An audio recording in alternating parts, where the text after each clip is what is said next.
It is good to feel the confidence of not having to feel like I have to remember or prepare anything because you're just speaking your truth. And Speaking to Guido's core, which is always there and has always been there. And today we're going to create a conversation for people. So it can only be good.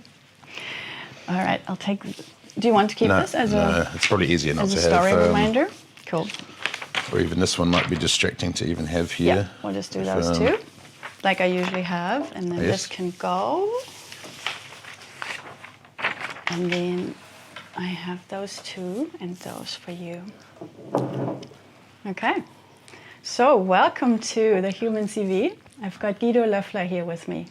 And Guido is an ENFJ apparently. Apparently. Do any of these look like, yeah, that's totally me? Yes, definitely. Although I find myself, I can try to relate to most characters that are put in front of you because you just imagine yourself in those shoes and see how it could relate. So sometimes trick myself to be, well, it could be that or that. And yeah. But yes, they do speak to me. How did it go for you to fill in this human CV? It was a last minute notice. You said literally like a couple hours ago, yes, Jen, I'm coming, I'll do this interview with you. And then I said, by the way, you need to fill in a bunch of questions. Yeah.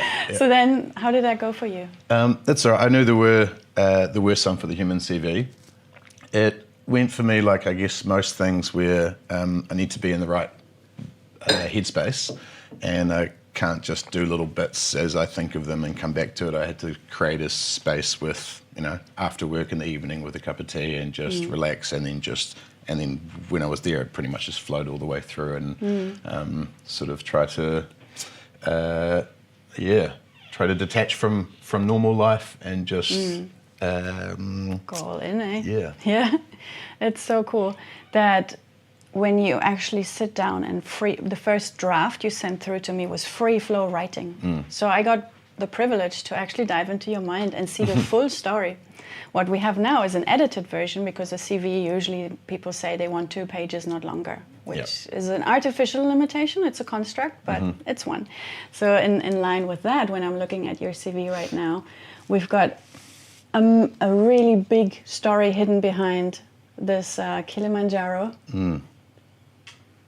the Maverick in Brazil, and then also how you currently shape your life in Christchurch in New Zealand. So you have connections to a bunch of different places. You have an accent that is from? My accent comes and goes depending on who I am speaking to, but from Holland originally. Right, because your name Guido Loeffler. Loeffler means the one who spoons. Yes. That's a German word too. Loeffler is spoon. Yep. So that's a Dutch background or South African? Well, that's from my granddad's side, who came from Germany but went to America because my dad's from America. So that's not even connected to the Netherlands really directly, even though it's right next door there. Yeah. And spent some time in America growing up, visiting my family there quite often. But feel quite Dutch through and through. Right. Yeah. What does being Dutch mean like for you? It might mean something completely different to others who still live in the Netherlands, because I just have this little chapter of life, the first 10 years of life, where I grew up in Guido. I know the place. I've been there. Cute medieval town, basically. Massive cheese market. Yep, for sure. Awesome. But what it means to me, I think it's a way of thinking. It's a way of speaking. It's not just the words and the language that are different. It's that's why I think different languages are so interesting, because it's not just a translation to try to get the same message across. There are words that there are no direct translatable words for. Yeah. Couple favorite ones are gezellig, which is like, gezellig. It's kind of like cozy, but it's like, it means, I guess, usually in the winter, inside, candles on, it's warm, you're with friends or family, and it's just like, it's more than just cozy, because you'd be cozy by yourself, but it's a bit hard to be gezellig by yourself. I agree. Gesellig in German means literally Gesellschaft, or having the company around you. Yeah. Cozy, we would call gemütlich, it can be alone, but gesellig is the group gathering coziness. It requires the other people, for sure. It does. Yeah. Oh, cool. And the other one that I find funny to tell people is uitbuiken, which is after you've had a big meal. The literal translation would be out bellying. And basically, you're full to the brim, you're kind full, of. and it's just like some time to digest and relax. Yeah. I think the closest English expression I've learned would be food coma.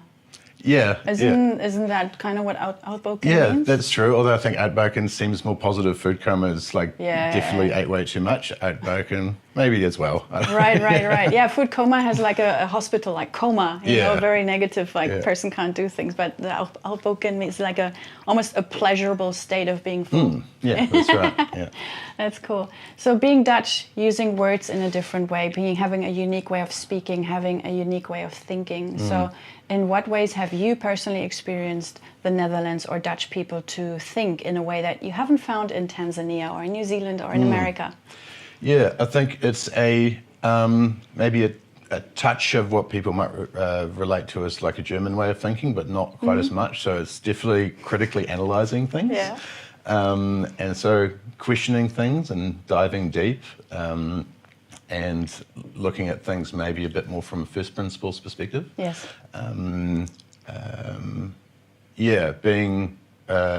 Being conscious and aware of the on-flow effects of things. Not to say that that's not the case in other languages or cultures, but that's just my experience with at least the time and people I've spent in the Netherlands. The generational or future way thinking that Maoris in New Zealand do extremely well. 7 generations, right? Yeah. Right. It's funny to me as a German born and also after 10 years, big shifts and stuff. That you say the German people are like here on critical thinking, and then the Dutch people are sort of just a touch below. And whenever I speak to other people, when they say to me, "What is Dutch or Dutch people? What is it like for you, or do you understand their language?" I'm like, they seem very intense. Like for me, the Dutch people are higher in terms of the directness of speech, the efficiency in which they can converse. It's almost too blunt for me, and people call me blunt. Do you know what I mean? Oh, yes, fair enough. So it goes like, do you like this? Yes, no. Yeah. That's the Dutch way. Yeah, that's probably a good point, actually. I'd say the Germans are maybe, in comparison, might be more accurate and precise and like timely. But in terms of direct communication, the Dutch might be less concerned about I guess how people perceive it, right? How people would perceive a direct answer. Like they value a true answer. Yes. And so if you ask something of someone like, "Hey, do you like my new haircut?" And it's just like, no. Well, they could have done that. Whereas it's very different in New Zealand. It's basically the other end of the spectrum, I think, here is it's very much, yes, it's good. Are you having a good day? Yes, great, thanks. And it's always like quite not sharing the directness. Right. Yeah. They value more, and this again, super generalization of cultural stereotypes here. Everybody is different in the Netherlands, and everybody in New Zealand and Germany is different. However, there are patterns, and we see them. And I think when people are aware of the cornerstones of a culture, let's say direct speech or punctuality obsession, then working together can be so much easier because we know what's up. And like you said, the Kiwis, in your experience, have focused more on can I make sure that people feel good and think well of me? And the Dutch people and the German people are like, whatever, I'll just say what I'm thinking. Yeah, and also with the intent of being true and honest to them. Yeah. So it's not about, I don't care what you feel like. It's like, no, I care about you as a person. I want you to know my opinion because it's helpful for you. It's constructive. I guess that they both have their place, and I think there's a lot of value in understanding the different approaches that both, I guess, to understand why that's the case, and when communicating that it's okay if someone has a different method of communication, so to not be too offended in either direction. So, because you could even get a Dutch person might get really frustrated by like, why are you never telling me the truth? Yes. You know, and vice versa. Obviously, it's like, why are you so direct? It's mean. Yeah. It's like, no, everyone's just communicating how they're used to and what they think is best.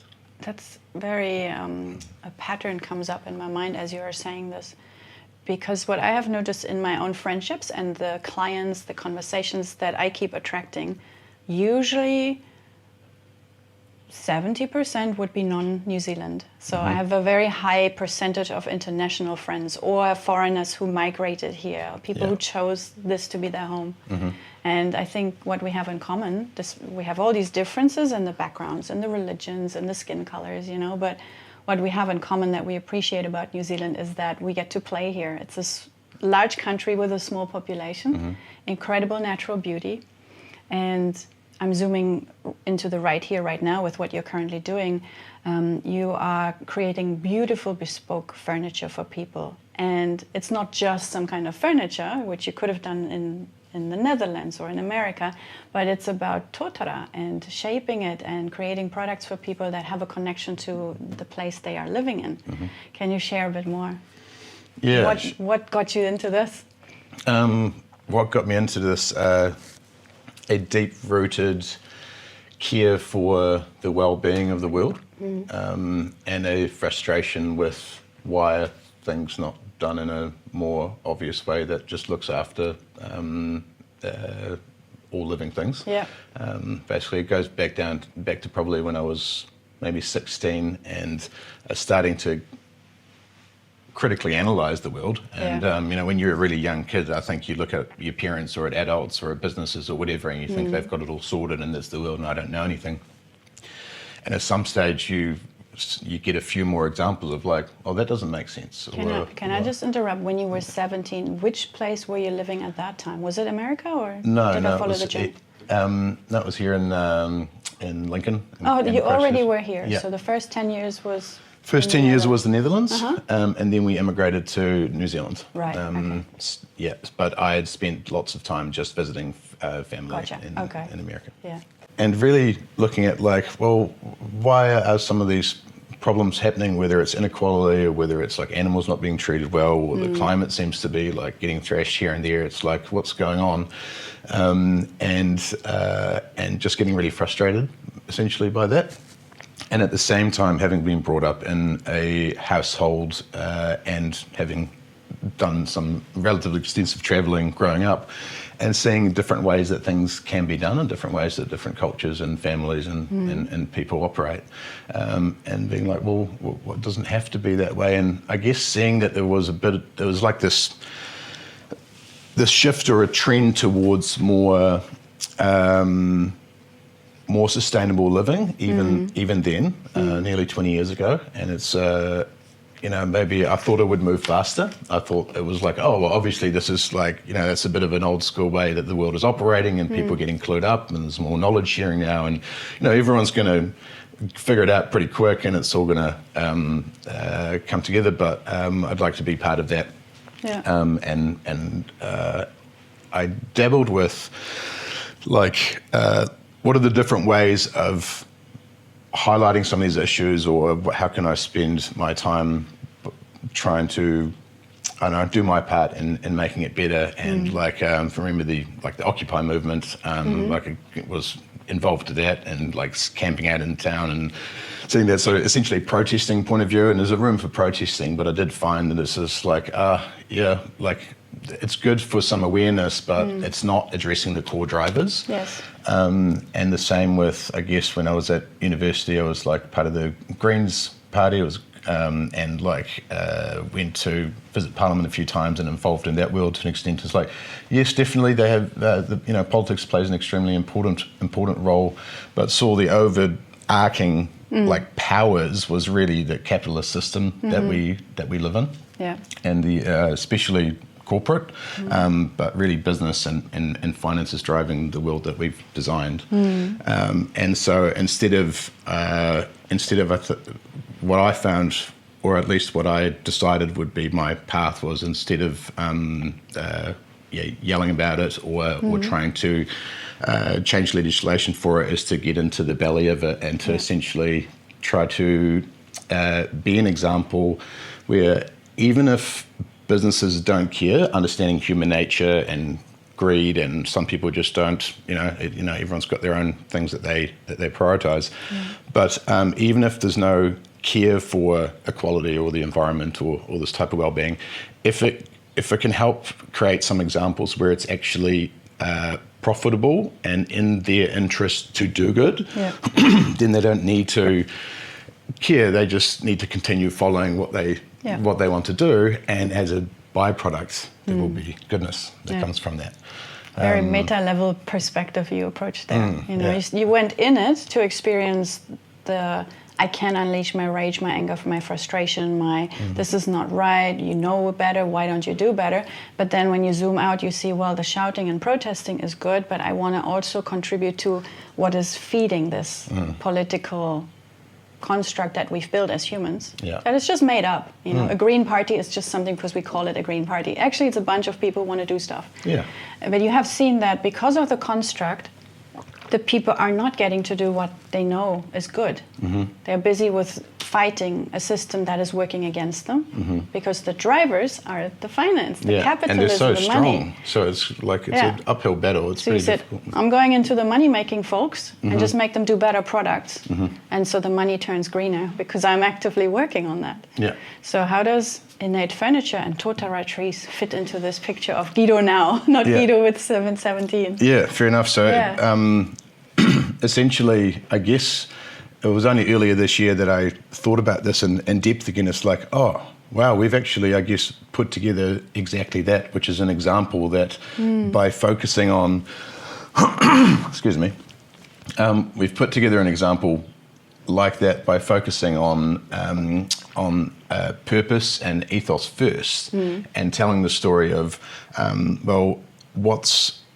if you look around us, like what's everything made of? And I really like analysing like buildings and clothing and essentially anything we use in our daily life, and really thinking like, well, where does it come from?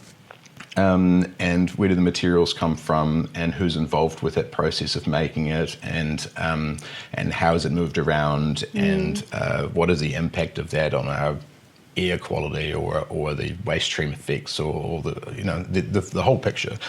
And if you start with that approach rather than start with like furniture, it's like what are the most appropriate and responsible places to source the materials that we need to construct the world that we have around us, and do we have the materials required to construct that world?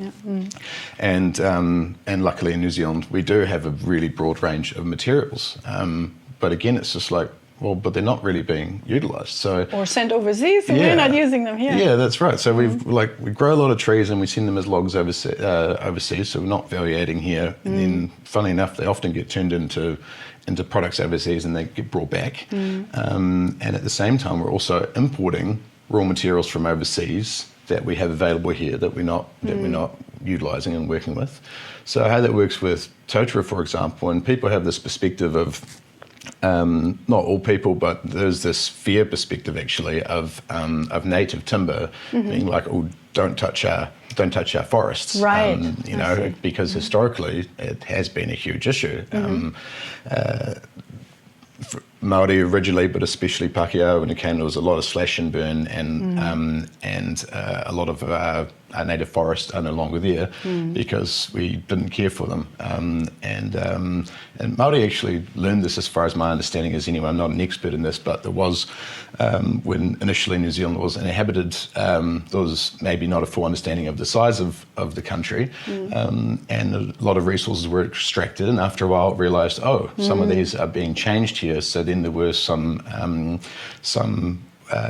general understandings put in place in terms of areas that wouldn't be touched, or how we could work in collaboration with nature in perpetuity.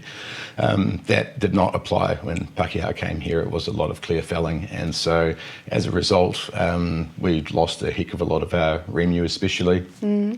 And so because of the history of not looking after our land, as soon as someone mentions using native timber, there's just like, what's going on there? We shouldn't be doing that. So that has changed now. You're saying with totara, the specific tree that you mainly want to use going forward, and some other natives, you plant them, or what's the story there? Yeah, right. So there's a small number of species in New Zealand that are in abundance, and by law in New Zealand through the Forest Act, no one can just go in and cut down a native forest, so that's already off the cards, and as it should be, heavily regulated. But through continuous cover forestry, whether it's Totara or West Coast Beach, a very small percentage over a large area of land can be harvested through sustainable forest management plans that need to be applied through MPI. Everything is very heavily recorded in terms of GPS coordinates of where the trees were standing. Like it's done in a way that that the law ensures, unless it's broken, that we can work with these resources forever. Beautiful. And so the amounts that can be harvested,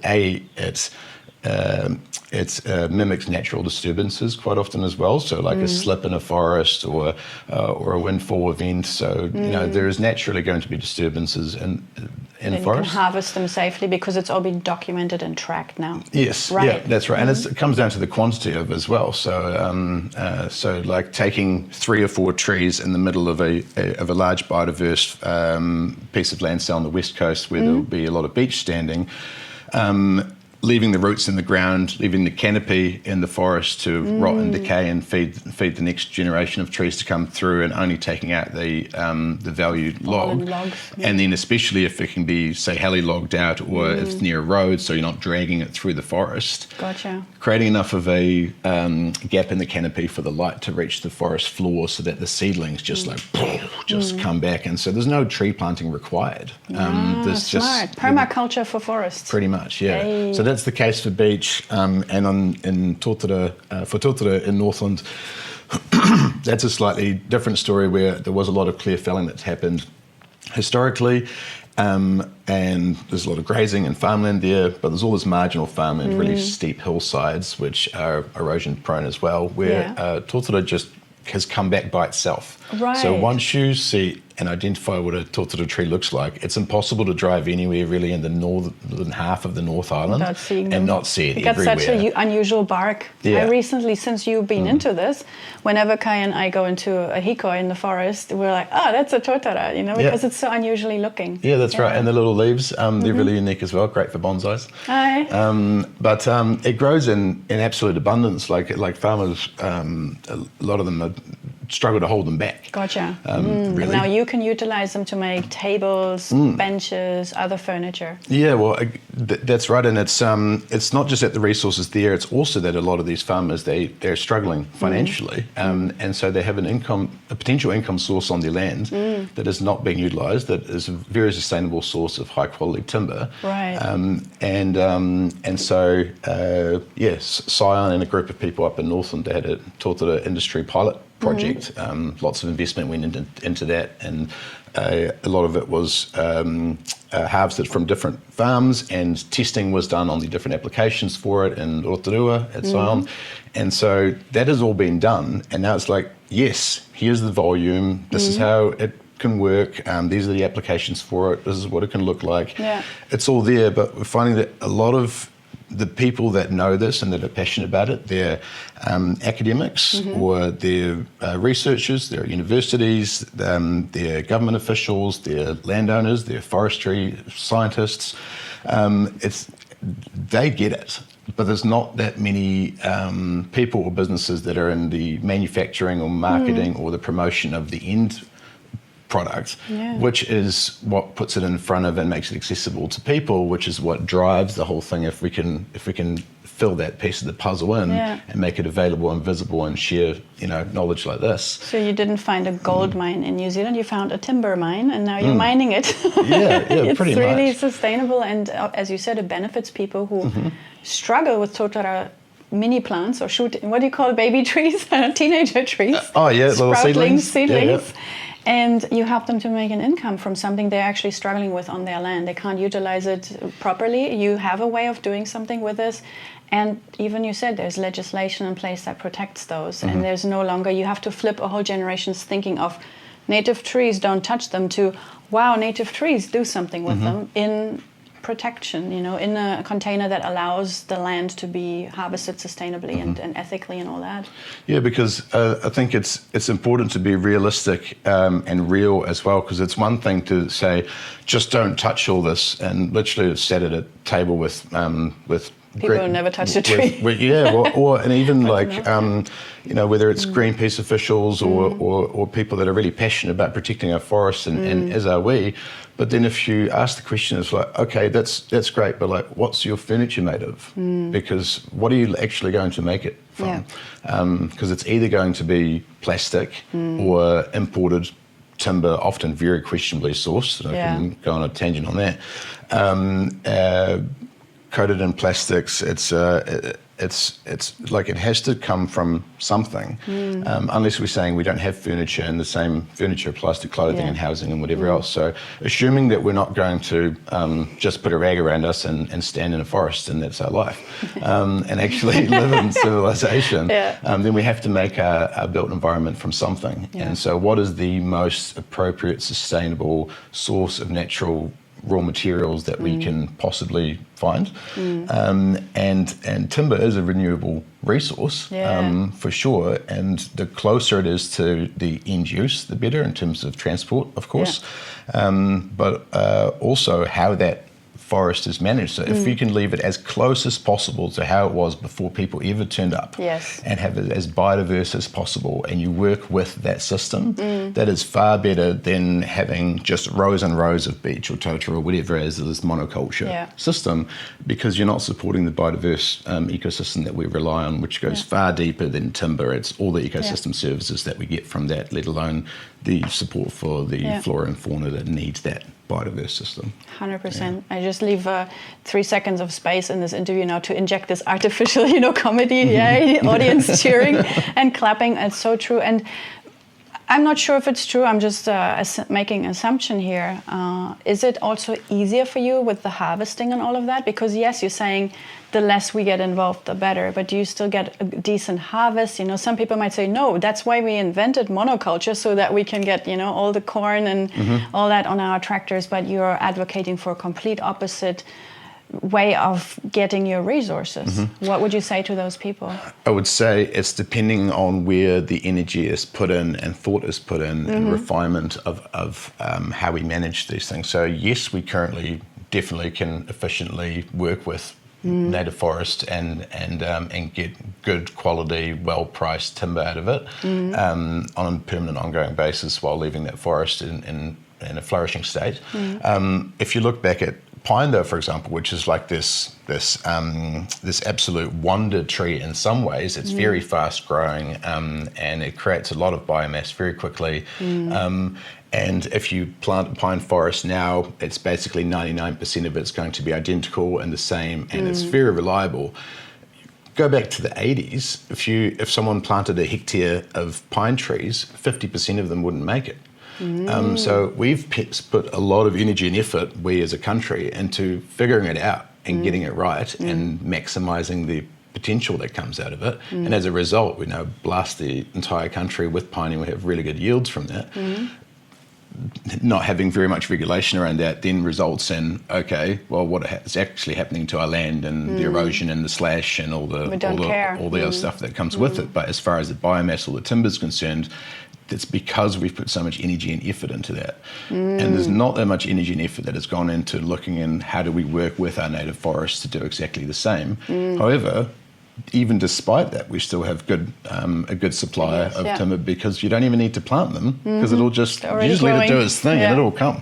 Yeah, so you're at this really interesting time overlap between, let's move away from just those monotone pine bubbles everywhere, and look at what is already growing that we haven't even started seeding, that has already been provided by nature, and how can we regenerate that positive circle and keep using timbers from there that we value, that are close to us, that are not invaders in our fauna. So, wow. Totally random question, straight from, out of the blue. Do you happen to know what your name, Guido, what it means, where it comes from?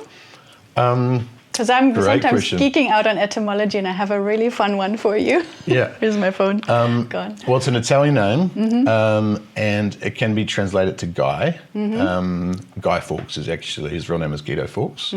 But its actual meaning, I don't know. It means the man from the forest. It Really? literally means the man who. serious? My phone is gone, but I had it on. I put it in there and looked up the etymology of. Could I please have it just for a second? It was so funny. I just had this insight. I'm like, just a few minutes before you came here, I was asking, where does the name come from? So it's actually historical roots, Germanic, like you said, Guy, or Vito or Guido means wood or forest. It evolved to mean he who comes from the forest. Oh my gosh. So you're literally acting out your name in your daily mahi, in your daily work. So Without the variant, knowing. like you said, the French or English version is Guy, like you said. And then there's some historical figures. Yeah, Guido is the forest man, or from the wood. It reflects the ancient connection between names and natural surroundings, very common in Germanic traditions. So hilarious, isn't it? Wow. Okay. Well, I won't be forgetting that. You won't be forgetting that. And nice. I also think it links back. I would love to have you share more of your stories, but one moment of zooming back in time, when you and I met, I started my leadership coaching journey. You were one of my first clients who helped me refine my coaching techniques. And at that time, you were founder and owner of Purity Home. So at this time, you also were super passionate about environment, natural materials. You looked at toxic-free paint for houses, and then you evolved, looking after Hardy and Thompson, a really good company to learn about wood and manufacturing and making. And now you're running your own thing. So, man from the forest. Yeah, that's right. Yeah, Man of the wood. Yeah, it's been a persistent trend for quite some time now, I suppose, and that wasn't really that conscious. It just kept following the interest. It was only a few months ago. I was like, wow, this really comes together as a career at this point. Yeah, so funny. And how, when I wrote in the Human CV the question, a past project or workplace that you loved, you didn't even talk about any home building, furniture making, wood stuff. You talked about being born in Tanzania and doing something crazy there. Do you want to share what it was? Yeah, sure. Yeah, it was a tricky one to figure out what would be the project to highlight there, but I thought it'd be, it's doing something completely different than just a continuity of my different professional projects, I suppose you could say. But yeah, so the project highlighted was Fly the Roof, which I guess going back before that, I was born in Tanzania in Moshi at the base of Kilimanjaro. My parents were living there for 3 years at the time. They were doing projects there, but soon after went to the Netherlands, so I grew up in the Netherlands. Yeah. And I'd never been back, but I still had an element of stories and things, art around the home, and felt and photos and things. So I felt some element of connection there. Yeah. So I had a lot of appreciation for Africa, naturally from a young age, but had never been there. And it was in 2018, I think, when a good friend, Beer Hart, he started paragliding, and we were living together at the time, and it was literally a Friday afternoon, and I was like, what are you up to for the weekend? He said, I'm going to go to Queenstown to do a paragliding course. I'm like, oh, that's random. I'll come. Or can I come? And I said, yeah, sure. So I jumped in the van and we went down and did an intro course in Queenstown, and really enjoyed it. Was like, okay, this is wild that you can just do this. I mean, you can't do that in every country, and also just people, I think I didn't understand that when you learn to paraglide, it's not that you go through this huge, intense theory thing or simulation, or you go tandem with someone and they show you all the stuff. It's literally like a half-day little run through, and on a little hill you test just running down this gentle slope. And after that half day, we drive to the top of Cadrona. Do your thing. And put your thing on, and they just give you a radio and say, right, go for it. And find a landing spot will pick you up? Yeah, you walk off. Well, they give, it's obviously well organised and it's safe, and there's a specific landing spot and such. But the fact that on the first day of you even pretty much knowing about or attempting it, that you're by yourself a kilometre in the air. Wow. Because we had some good updrafts that day as well, so we went a bit higher, I think, than we had planned. That was wild. So that was feeling like a bird. It really does feel like a bird because there's no sound from an engine or anything like that. True. You have to be in tune with the wind, and you're sort of at the mercy of it, but you can also utilise the wind. And I mean, even sometimes if you're following thermals that go up, then there could be birds following the same thermals, going around. Oh, how cool! Sort of, it feels very much like the flying that everyone imagines what it would be like flying. But anyway, always thinking some radical out-the-box ideas, I guess. We started doing a bit of paragliding and going through our training, and I don't know how it came about. It was like, well, what would be a wild project to do? It's just maybe imagine like flying off like the tallest mountain in like Africa or something. Yeah.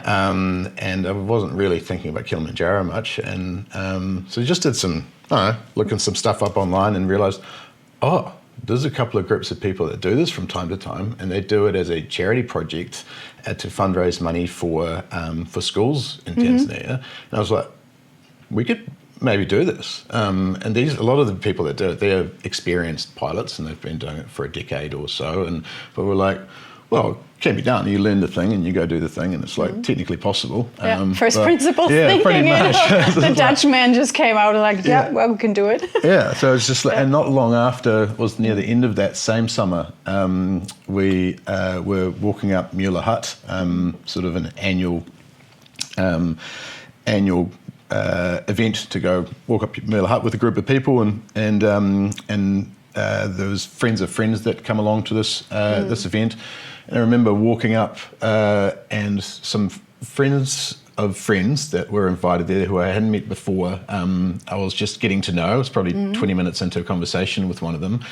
And I was just talking about paragliding because it was all exciting. And I was just like, thinking about maybe going to Africa and doing this trip, this charity trip, and it would be really exciting, and we'd be doing something good. And I remember Harry, who was walking in front of me, he was like, I'll do that. You recruited your team members on pretty the way much. to And Mueller. I'd only just met him, the Harry and Ryan then sort of joined up with the concept at that stage. They also had to learn paragliding. They weren't paragliders. That's right. At that time, so they weren't paragliders.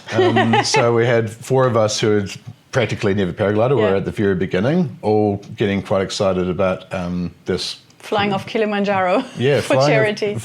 Pretty much. It's like a combination of adventure and a challenge and something new, and certainly the thing that spoke to me most was the charity aspect, is being able to go and support schools that could really use support there. We just took it very seriously, very quickly. And Ryan is also a filmmaker, so he started recording the process. It was that Ryan, Ryan. Yeah. Hey, Ryan Wilkes. Yeah, Shout out right. to that man. Yeah. Oh, cool. So Bear, Harry, and I started to. We basically trained for the flying, and Ryan decided to focus on the filming, so he would fly with someone else as a tandem at the top. Cool. And we just spent, I don't know what it was, my concept of time sometimes is a bit whack, but I thought it was about a year or so where we just got close to full-time focus on how we're going to do this, what's the whole, all the step process involved with it. The plan was also to hike up. Yes. Right? So there's some people only train to hike up. Yeah, that's right. You also had to consider carrying the paragliding gear and flying down and landing and all these things? Yeah, you get support with carrying the gear because it's such a long trip, and with the additional gear of paragliding. Gotcha. So that part's not too bad, but certainly it's still an 8-day walk up thinner air, and yeah, more thinner air, and you just get. That's right. So altitude training and things was involved. So training to do the hike itself was obviously a big challenge or a mission in itself. Then learning how to paraglide to be able to fly off the summit, and then at the same time raising, our goal was 40,000 New Zealand dollars while we're doing all this. Yeah. And I was still working full time for most of that as well. So it was a significant challenge to do that in a relatively short period of time. And even the organisers of the event, they said, we've had groups try to do this before, but they've never been able to get the fundraising sorted and stuff. Yeah. It's too hard, but all the best to you. Yeah. And we just really got our creative hats on and got involved with the community and hosted events and did all sorts of things. Wow. And we learned how to paraglide, got our licenses. We raised $43,000 or something on the day of leaving. We got the last few bits, flew to Tanzania and hiked up the mountain. I was in a wheelchair like 2 months earlier because I was snowboarding and damaged my leg, and my chiropractor, God bless him, he was able to get me back. Said, if we do everything right, we should maybe be able to get you just strong enough to be able to do this in 2 months' time. You're like, maybe it's good enough, I'll go. Yeah, it's like, all right, we're doing everything, and absolute legend. It's like when Bear said, I'm going to this Queenstown paragliding training. It's so funny when you rewatch the video, you will see that you first said, I'm in, which is your Dutch version, and then, can I join? Yeah. Which is the Kiwi in you. Yep. So when your Cairo was like, we maybe get you ready, all you heard was like, I'll be ready, and you do anything, and I'll leave you to do your chiropractor test. Yeah, pretty much. And then it's like, okay, now how do we do it? Yeah. How was it flying down? So the flying down, that's where things took a bit of a turn. So there were 18 pilots all up from around the world that went on this trip, 4 of us from New Zealand and Christchurch.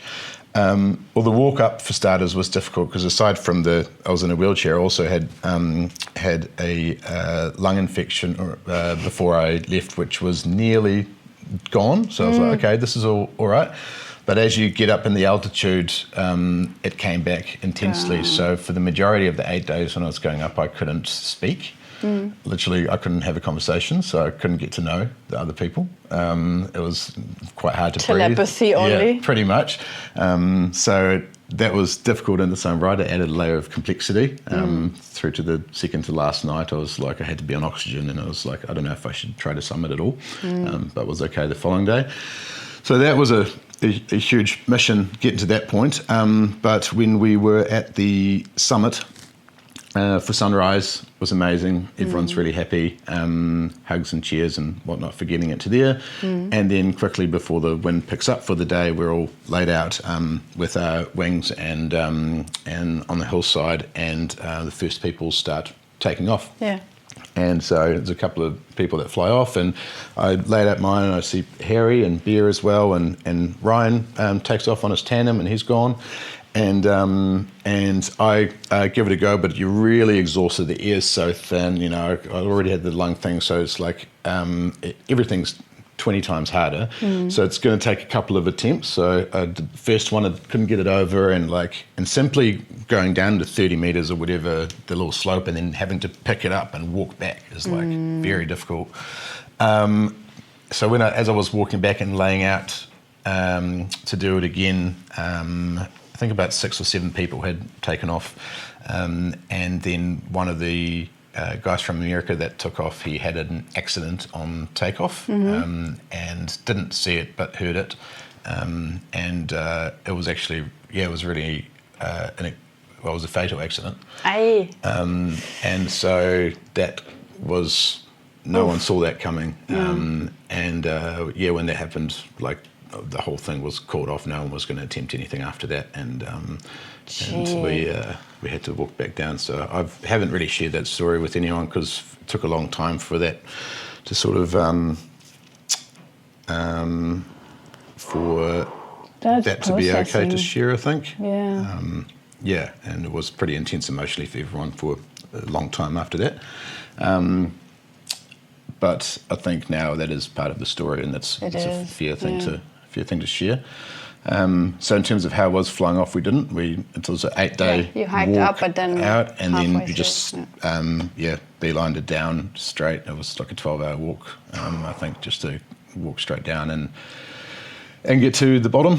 Have you paraglided ever since? Yeah. So that didn't stop you. That's a good sign, Yeah. that you still have the love for the flying, the bird-like, the silence, all that good stuff, but you're no longer attaching it to that fatal accident that happened. Yeah, that's right. Yeah, I haven't paraglided much, and I've literally pulled my gear out yesterday, actually, and getting ready for the season this year. I know some others, like Bear especially, has done a lot, and I really resonate with it. But even the people that knew the guy that had the accident, as much as it was definitely very devastating. There was an understanding of there is some element of risk that you accept when you do something like this, and doing what you love and following your passion. And there are just accidents that happen, and it was a bit of a freak occurrence. Can happen snowboarding, can happen on the street. It can happen when you swim or surf and drown. Like if you leave this planet doing what you love, I don't think there's ever a full loss there, because the person in that moment was enjoying what they were doing. They were there because they wanted wouldn't to. have wanted to do anything else. Exactly. So I keep calling myself, when I was in a near-death, near-miss accidents, I think you call them, when it could have been fatal, very, very, like 1 second more. And this I found stuck with me. I said, if I ever go doing something that I love, then don't cry. Yes, cry if you want to process it in this way. But I did what I wanted. If I was snowboarding for a few seasons, and I always thought, if I've done something quite risky, or like, oh, this hurt, thank God I didn't die. Yeah. I was like, okay, but if I had died, I would have been really, really happy doing what I do right now. Yeah. So I hope that your friend felt the same way, or your co-pilot there. Yeah. Yeah, Damn. I think so. And I actually related to, because if people don't understand too much about paragliding, they think it's really extreme, and they maybe think it's the same as base jumping or something like that, which is a much higher risk element to it. I like to relate it to something like cycling, in the sense that you can take a mountain bike and go in the middle of winter, and it's super slippery, and go up into the hills and do black trails and just like bomber, and you're going very fast. You can hit some really hard things, and you can really land on hurt a yourself. tree and you're done. Totally. Yeah. Or in the springtime, you could get on your cruiser and go for a nice slow ride on a cycleway to the beach. And so it's actually very similar to paragliding, where depending on your skill level, on the conditions, on the gear that you use, and how far you're willing to push it in what scenario, it can be extremely safe. If it's a gentle day with good forecast, and you know your gear, and you're feeling good, and you're well within your capabilities and your experience, there's generally very little that can go wrong. It have to be a bit of a freak accident for something to happen if you are conscious to really stay on the safe side of things. I've got a friend who's really into adventurous stuff. They made a documentary about him diving into places where nobody dives, sailing across this and that, going onto motorcycle journeys in Kazakhstan, Uzbekistan, and these places. So he's well experienced at managing risk. And what you just talked about, any sport, any action, any hobby can be done in what I've learned from people that do these things is, have you heard of the 3 types of fun? Type 1 fun, type 2 fun, and type 3 fun? No. So type 1 fun is you and I do something pleasurable together, like a beach walk, the sun is shining, no risk, super chill, cute, like cozy, gezellig. Type 2 fun, you do something together and it sucks a little bit, like the mountain climb was hard, or you did a bike tour and you got a puncture, like that. Type 2 fun. It's manageable, it's a bit discomfort, but it's a fun story afterwards. So type 2 fun. Type 3 fun is that. Doing this crazy, crazy thing, somebody dies.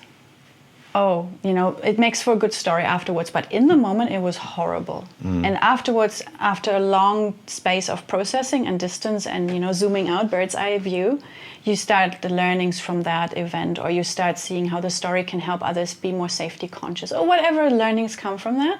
So type 3 fun. And so now I keep saying to people, I no longer do the the kind of like crazy snowboarding, going down or the, mountain biking on a black path when it's just been raining and the tracks are technically closed.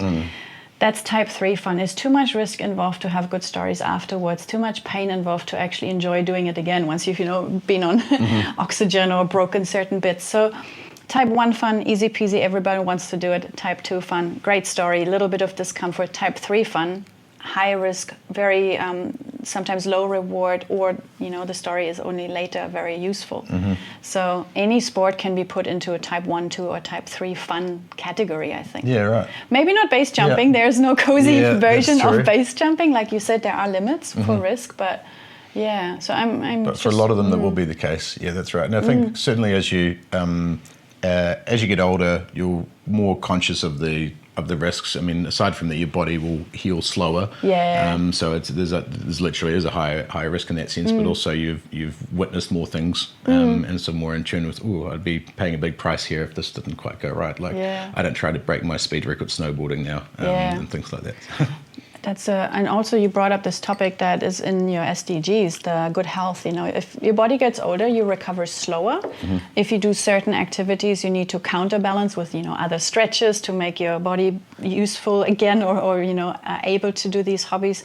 What is your current reset program, like your fitness journey, your health habits? What is some tricks that you currently have learned work really well for you to get your body into a good shape so you can do all these things like rescuing Totara and paragliding? Yeah, right. Definitely a really strong focus on health and well-being and longevity, really. Recently, just the more start to understand, I suppose, around aging and a lot of the things that people associate with aging and what they don't like is really lifestyle related. That there's a heck of a lot you can do from a younger age. When you're in your 30s, you have lots of freedom and flexibility still to curate a lifestyle that's going to look after you in the long run. So it's like not just your lifespan, but your health span, the number of years that you're free from pretty intense ailments or age-related issues. So what that looks like in terms of nutrition and movement and social interactions, a big part of that as well.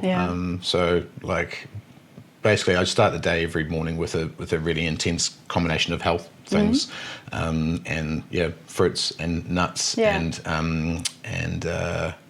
lots of hemp and turmeric and spirulina and all sorts of things that go into this like power health boost thing. And so just starting the day every day with like soaking up all these nutrients, because it's really easy just to have some porridge or something for breakfast, which is healthy in a sense, but it is missing a lot of these other nutrients that they accumulate over time, and they really look after your body. True. So so definitely being very aware of anything you put in your body, you are what you eat. It's very true. And then the movement aspect, the earlier you start in life with maintaining your muscles, your flexibility, and essentially strength and agility can be done through I go to yoga a couple times a week and a bit of strength training and stretches recently in the evenings just on top of that as well. It's really nice. Saunas, 100%, detoxify and just sweat it out. It's really nice. It's good for your mental state as well and your cardiovascular system. So we're really lucky in this day that it doesn't take very much to do a bit of research and find the truth around what is good for us and what we can do to be sharp, capable people for many decades to come.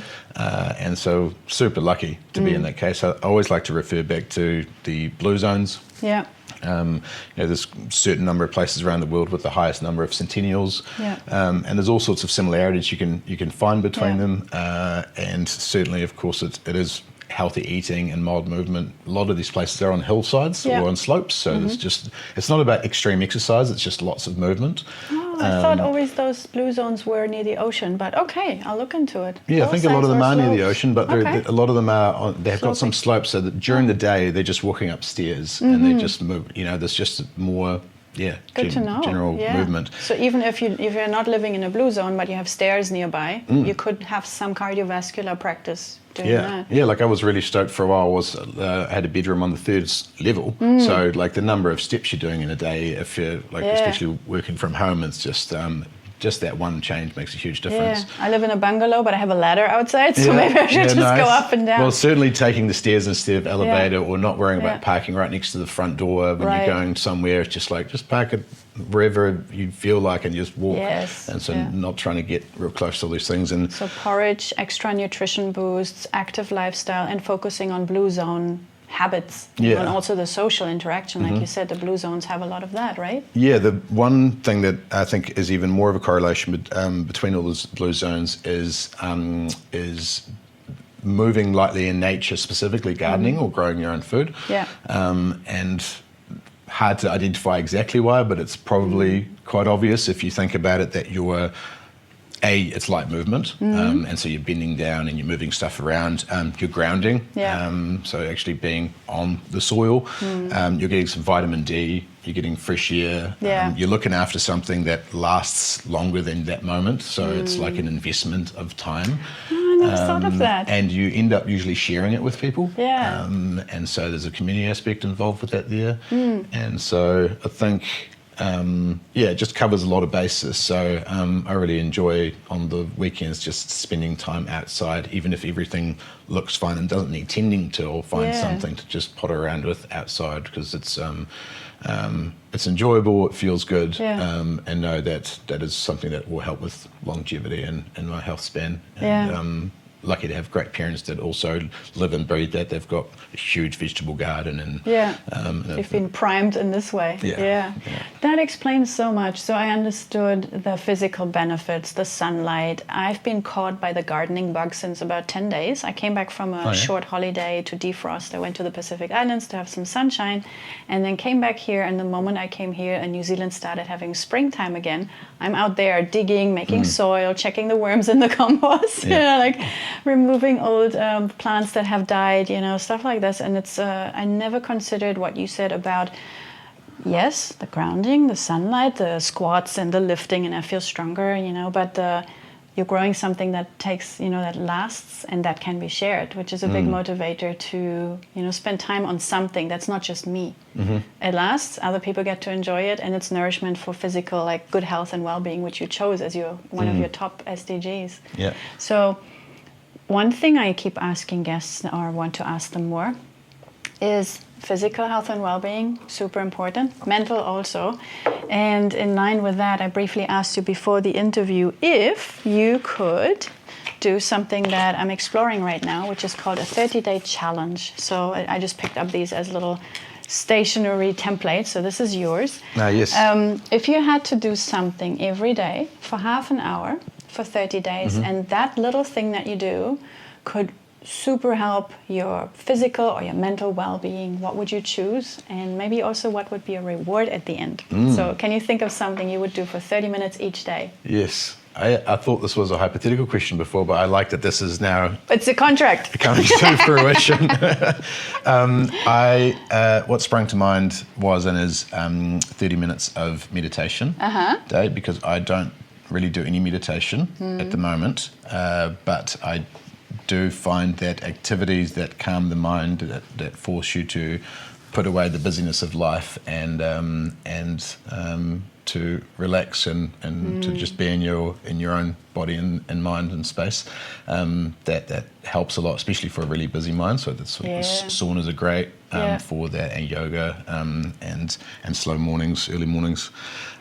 But the intentional 30 minutes of meditation, I think, would be very beneficial, just from my research and from people that I know that do it, and what logically makes sense. And so I've never done like a solid stint like that. I think that would be very interesting to do, and I think I would find a lot of calmness and contentment. And I also am very confident that if you allow the noise to slow down and you just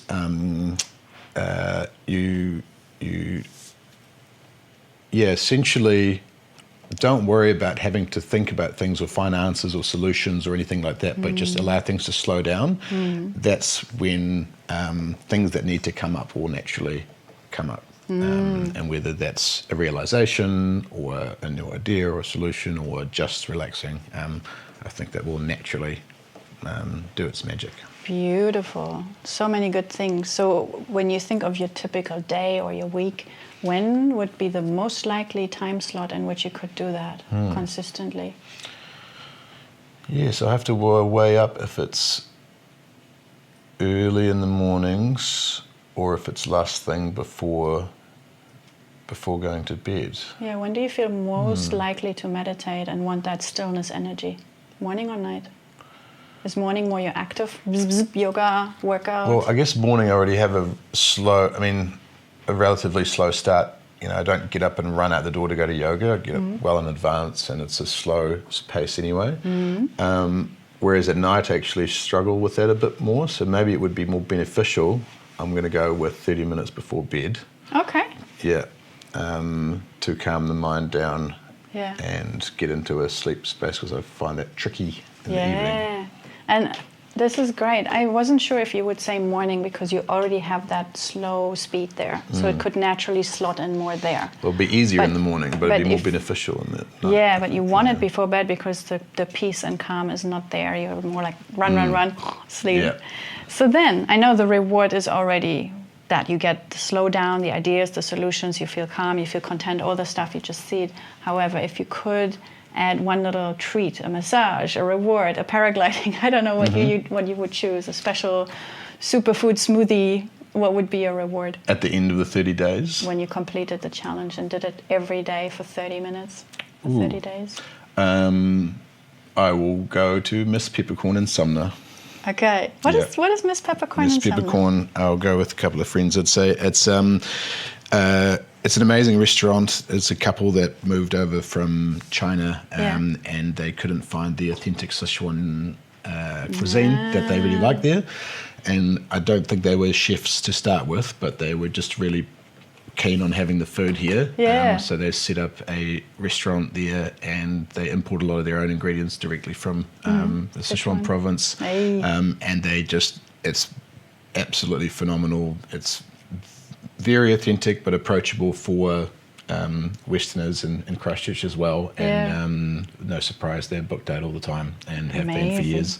And so similar to you, you're very authentic, you're very approachable and booked out for months, probably soon, because I know you're working on a really big gig for the should I say it?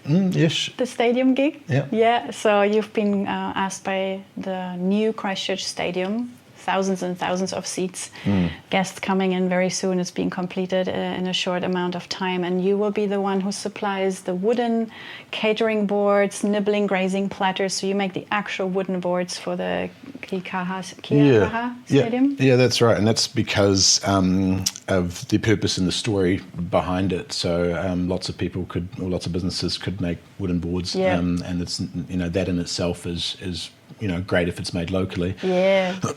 But in our presentation to them, we as we live and breathe the true essence of where the timber comes from and how that's managed and how that resonates with supporting a local sustainable way of thinking and living. They were very pretty much. I don't know if they were blown away by it, but they were on board. They were very much on board. On board. Nice. Pun so intended. And they've just asked for a few more items as well this last week to add on to that. And so, for the stadium opening next year, we'll be supplying quite a few pieces, which we can manage, but it's a decent sized contract. Yay! I'm so chuffed you have it, and I know that because you lead with your story and with your values and with your real passion for what you believe in. I mean, even your name says the forest man. If you wouldn't fight for local trees, I don't know who else would. So this is brilliant. I wrote down the 6th of September, 30 minutes meditation, reward Miss Peppercorn. And yeah, with that, I would love to wrap up this beautiful interview and conversation. And I want to ask if people want to get in touch with you, reach out, what's the best place? Do you prefer email, website, Instagram? What's your channel of choice? All of them are fine. The easiest way probably is just through Innate Furniture. All my contact details are on there, email address, phone number, and all the social media as well, because I'm always available on that. And just to reiterate for listeners, so that would be innatefurniture.co.nz. Correct. Not com. Okay. Beautiful. Anything else I should have asked you, haven't asked you? Anything you want to share with the world? If we can have it, go out there, what would you say? I think whatever you've asked is perfect. Yeah, there's not too much or too little. It's good to just go with the flow in terms of sharing one thing. I think that everyone has the power and opportunity to have a positive impact on their direct surroundings, and I encourage everyone to think about whatever they purchase, which is their vote essentially every time they do, to think about where it comes from and who was involved with making them and what impact it has on their life and their surroundings and other people. Beautiful. And once the channel grows to a really good, lucrative, money-earning channel, I will purchase a table from you, and then we have the Innate Furniture represented in the studio. That would be wonderful. I look forward to that. Everything else, we're Team Op Shop here, so this is thrifted, this is thrifted, my whole outfit is thrifted, so I'm queen of secondhand shops. Nice. So beautiful, but yeah, the first new purchase I make will be an Innate Furniture table. We will make you a beautiful custom table. Awesome. Thank you so much for being here. My man! So that was great. Man, you were amazing. Yeah, thanks. That was the big topic.